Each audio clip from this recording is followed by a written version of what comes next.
जय हिंद प्यारे साथियों, आप सभी का बहुत बहुत स्वागत है सक्सेस वर्ल्ड एमसीक्यू चैनल पर।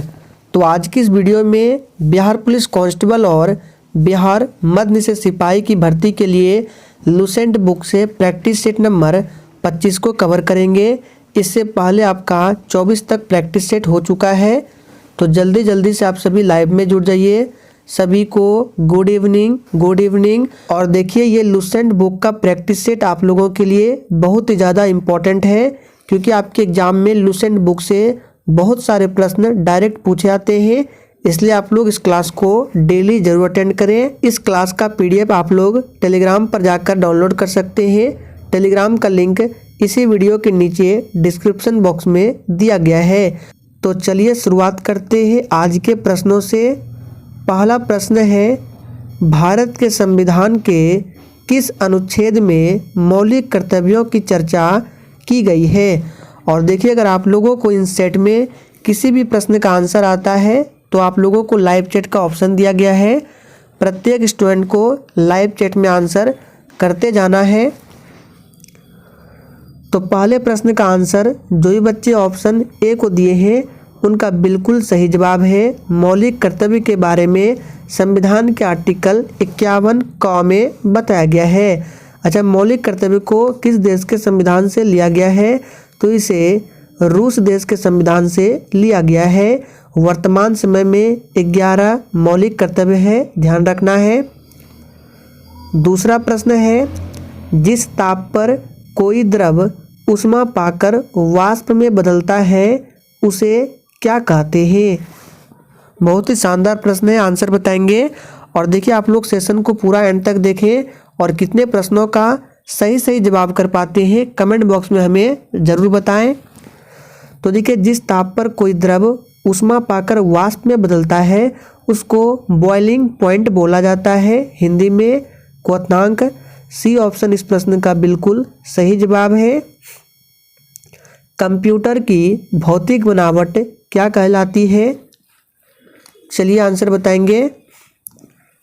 तो देखिए, कंप्यूटर की भौतिक बनावट जो है ये हार्डवेयर कहलाती है। बी ऑप्शन इस प्रश्न का बिल्कुल सही जवाब है। नेक्स्ट क्वेश्चन, चोल राजाओं ने किस धर्म को संरक्षण प्रदान किया था। चलिए आप सभी चौथे के लिए फटाफट से आंसर बताएंगे। तो इस प्रश्न का सही जवाब शैव धर्म है। चोल राजाओं ने शैव धर्म को संरक्षण प्रदान किया था। Next question, doctor B R. Ambedkar ने संविधान का हृदय और आत्मा किसे कहा है। काफ़ी बार ये प्रश्न एग्जाम में पूछा गया है। तो देखिए, डॉक्टर बी.आर. अम्बेडकर ने संविधान का हृदय और आत्मा किसे कहा है, तो संवैधानिक उपचारों के अधिकार को, और इसके बारे में आर्टिकल 32 में बताया गया है। नेक्स्ट क्वेश्चन, किसकी इजाज़त से अंग्रेज़ों ने अपना पहला कारखाना सूरत में स्थापित किया था। तो छठे प्रश्न का आंसर है ऑप्शन डी, इनमें से कोई नहीं, क्योंकि अंग्रेज़ों ने अपना पहला कारखाना जो सूरत में स्थापित किया था किसकी इजाज़त से, तो जहांगीर की इजाज़त से, जो कि ऑप्शन में नहीं दिया गया है। और अंग्रेजी ईस्ट इंडिया कंपनी की स्थापना भी पूछा जाता है, 1600 ईस्वी में होती है, ध्यान रखेंगे।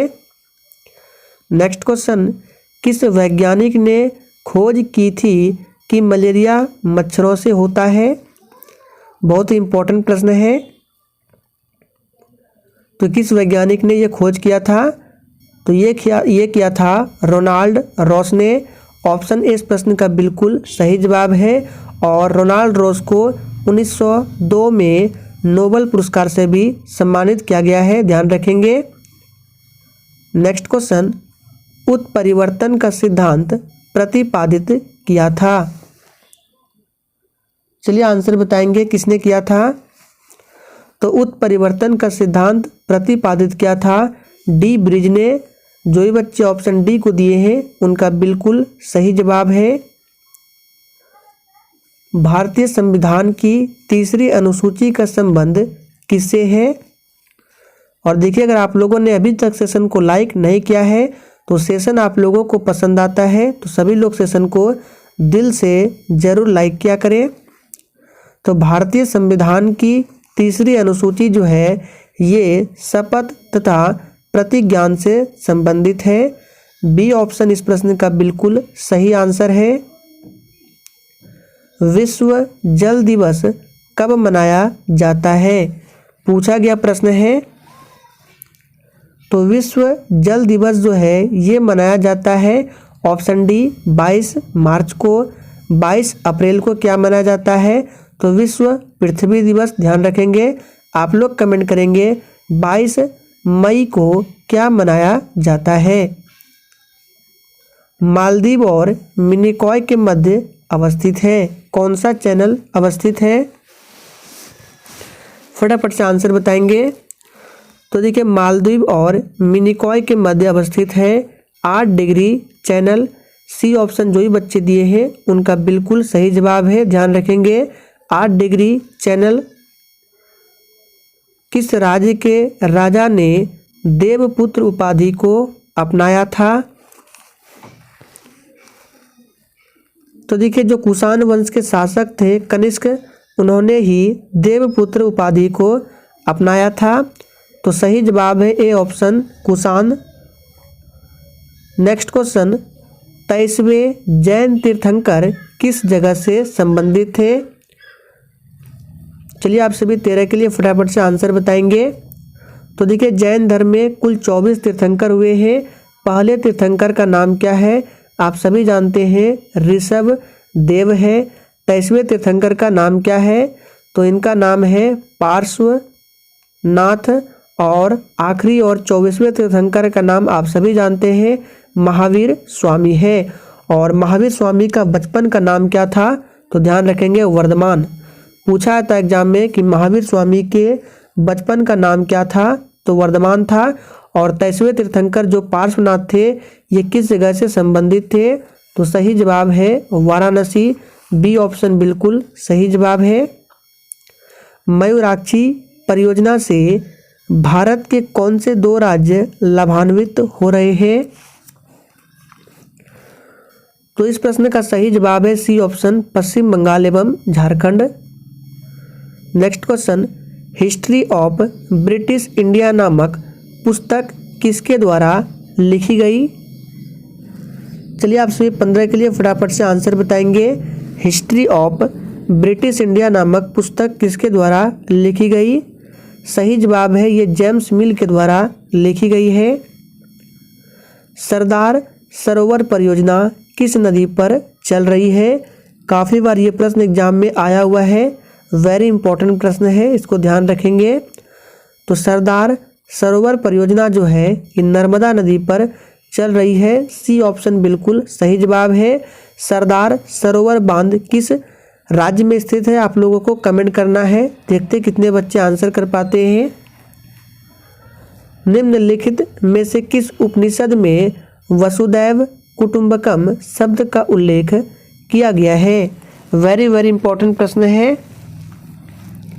तो किस उपनिषद में वसुदैव कुटुंबकम शब्द का उल्लेख किया गया है, तो ये किया गया है महाउपनिषद में। बी ऑप्शन इस प्रश्न का बिल्कुल सही जवाब है। आप लोग कमेंट करके बताएंगे कि भारत का जो आदर्श वाक्य है सत्यमेव जयते, इसको किस उपनिषद से लिया गया है। निम्नलिखित में से कौन सा प्राचीन ग्रंथ 5वां वेद भी कहलाता है। चलिए तो कौन सा प्राचीन ग्रंथ है जो 5वां वेद कहलाता है, ये है महाभारत। बी ऑप्शन इस प्रश्न का बिल्कुल सही जवाब है। ध्यान रखेंगे रामायण के रचयिता कौन है, तो वाल्मीकि है। और रामचरितमानस के कौन है, तो तुलसीदास है। ध्यान रखेंगे वेद कितने हैं, तो वेद 4 है। कौन कौन से हैं, सबसे पुराना वेद है ऋग्वेद, याद रखना है। फिर यजुर्वेद, सामवेद, अथर्ववेद। अथर्ववेद जो है सबसे बाद का वेद है। और भारतीय संगीत का वेद बोला जाता है किसको, तो साम वेद को। ध्यान रखेंगे। नेक्स्ट क्वेश्चन, किसके शासन काल में गुरु नानक देव ने सिख धर्म की स्थापना की थी। चलिए 19 के लिए फटाफट से आंसर करेंगे। किसके शासन काल में गुरु नानक देव ने सिख धर्म की स्थापना की थी? तो देखिए गुरु नानक देव जो है ये सिखों के प्रथम गुरु थे और इन्होंने ही सिख धर्म की स्थापना की थी। और ये किया था सिकंदर लोदी के शासनकाल में। सिखों में टोटल 10 गुरु हुए हैं और 10वें गुरु का नाम क्या है? गुरु गोविंद सिंह। याद रखना है, गुरु गोविंद सिंह सिखों के 10वें गुरु थे। इन्होंने 1699 में खालसा पंथ की स्थापना की थी। नेक्स्ट क्वेश्चन, भारतीय संविधान में राजभाषा किस अनुसूची में वर्णित है? और देखिए प्रत्येक स्टूडेंट को आंसर करना है और सेशन के एंड में कमेंट करके हमें ज़रूर बताना है कि आप लोगों ने कितने प्रश्नों के सही जवाब दिए हैं। तो कौन सी पूछ रहा है कि अनुसूची राजभाषा से संबंधित है? 8वीं अनुसूची। 8वीं अनुसूची में वर्तमान समय में 22 भाषाओं का उल्लेख किया गया है, लेकिन मूल संविधान में 8वीं अनुसूची में कितने भाषाएं थी? तो 14 भाषाओं का उल्लेख किया गया था, लेकिन वर्तमान में 22 भाषाएं हैं। निम्नलिखित में से भारतीय शिक्षा का मैग्ना कार्टा किसे कहा जाता है? वेरी इंपॉर्टेंट प्रश्न है। तो देखिए आप सभी जानते हैं वुड्स डिस्पैच 1854 को भारतीय शिक्षा का मैग्ना कार्टा कहा जाता है। सही जवाब है ए ऑप्शन, वुड्स डिस्पैच 1854 गैल्वेनोमीटर के द्वारा पता लगाया जाता है। चलिए, तो गैल्वेनोमीटर के द्वारा किसका पता लगाया जाता है? सही जवाब है सी ऑप्शन, धारा। विद्युत धारा की इकाई क्या है? याद रखना है एम्पियर है। एम्पियर जो है विद्युत धारा की इकाई है। और प्रतिरोध का मात्रक पूछता है तो क्या होता है? इसका ओम होता है। ध्यान रखेंगे प्रतिरोध का मात्रक क्या है? ओम है। नेक्स्ट क्वेश्चन, पानीपत का द्वितीय युद्ध किसके बीच हुआ था? तो देखिए पानीपत का द्वितीय युद्ध जो हुआ है ये पहले कब हुआ है? तो 1556 ईस्वी में। पानीपत का प्रथम युद्ध हुआ था 1526 में बाबर और इब्राहिम लोदी के बीच। 1556 में पानीपत का दूसरा युद्ध होता है अकबर और हेमू के बीच।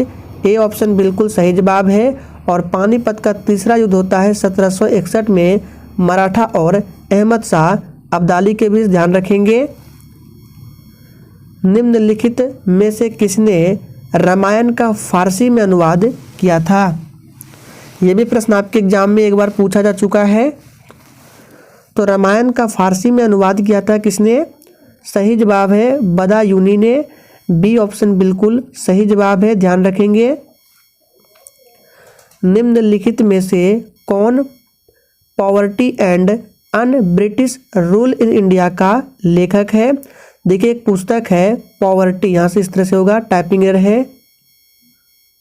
Poverty and un British rule in India पुस्तक के लेखक है ये दादा भाई नौरोजी है। डी ऑप्शन बिल्कुल सही जवाब है। और देखिए दादा भाई नौरोजी ही वो व्यक्ति है जिन्होंने पहले भारत में राष्ट्रीय आय का आकलन किया था। ऐसा प्रश्न पूछा जाता है कि राष्ट्रीय आय का पता सबसे पहले किसने लगाया था? तो दादा भाई नौरोजी ने। डाईऑप्टर खाली स्थान की इकाई है। तो डाईऑप्टर आप सभी जानते हैं ये लेंस की क्षमता की इकाई है। सही जवाब क्या होगा इसका? ऑप्शन ए लेंस की क्षमता यानी कि शक्ति। ए ऑप्शन बिल्कुल सही जवाब है। बेकिंग सोडा का रासायनिक सूत्र क्या है? सोच समझकर आंसर करना है। तो हमने आपको बताया था अगर पूछे बेकिंग सोडा का रासायनिक नाम सोडियम बाइकार्बोनेट होता है। तो यहाँ पे रासायनिक सूत्र पूछ रहा है। सी ऑप्शन सही जवाब है NaHCO3।